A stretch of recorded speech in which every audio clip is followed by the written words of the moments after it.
The ninth episode of Dexter, Resurrection, Touched by an Ángel, concludes multiple storylines in the series while one of the main characters is caught in the crossfire of Dexter's cunning serial killer persona. Prater became even more eager to meet the Bay Harbor Butcher after learning about Harrison at the conclusion of the Resurrection Episode 8, and shortly learning who Dexter really was. Prater offers Dexter Angel Batista on a predetermined murder table, which he views as the ultimate test and gift. Dexter could have used the first rule of Harry's code, don't get caught, as an excuse, but he couldn't bring himself to kill Batista. In any case, Batista becomes the most recent member of Miami Metro Police to lose their life as a result of Dexter's activities after Prater shoots him several times in the back. Some of Dexter's early developments. Episode 9 of Resurrection left me wondering where the show was headed. The Metro scene would cut away without Angel facing Harrison, which confused me. Harrison was still present as Dexter slipped away, and he probably saw Angel in the same train vehicle. An interaction of some kind ought to have occurred following their earlier discussion of Harrison's dark path. Considering all Dexter had told Harrison about Prater and Ronald Schmidt, I was likewise taken aback that he didn't think the strange room service request was suspect.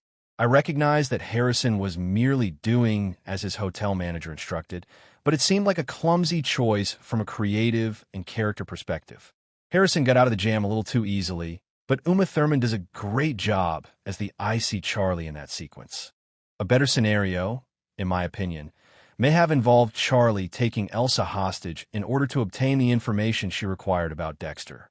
She would have quickly discovered that Harrison and Elsa were both good friends and co-workers, which would have given Elsa a more significant role in the series beyond Harrison's failed romance and a connection to the black mold landlord situation that almost led to Dexter's capture in Resurrection Episode 8. Understanding Charley's past in the military and the circumstance with her mother that led her to Prater gave Resurrection some much-needed background. Charley's status as a hired hand rather than a member of Prater's sicko club is a relief. The second most sad scene for Batista's character was when Detective Wallace exposed him for posing as a police officer, although I'm still not clear why he decided to retire before pursuing Dexter, knowing that if he had the opportunity to book him, he would no longer be able to enforce the law. After all, Dexter, Resurrection Episode 9, seems to have played it safe in a season that took a lot of incredible chances with the series, the majority of which have paid off.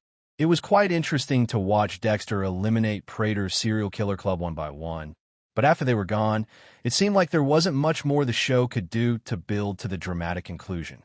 Luckily, we have one more episode to find out what happens to Resurrection. We might be dealing with another new blood at this time. The emotional buildup that the individual with his franchise legacy deserves was not achieved in the scenes before Angel's death in Dexter, Resurrection Episode 9. Batista was killed in less than 20 minutes of screen time after losing his badge. Everything happened so quickly that it all felt very heavy-handed. So his last moments with Dexter didn't really pack the emotional punch I had hoped they would. When Dexter released Batista, things really started to go south. For the first time in my life, I wished Dexter's inner monologue had shut up and let the action unfold instead. The once we were partners. The announcer really went far with the sentence. Perhaps we could be partners again.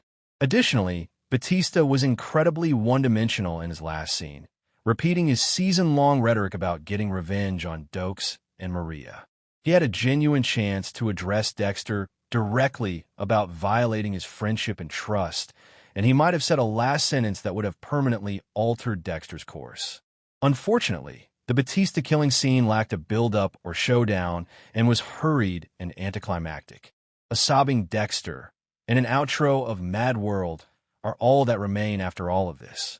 It's okay, and it works, but I was hoping for something more exciting and fulfilling after one of the greatest Dexter seasons ever.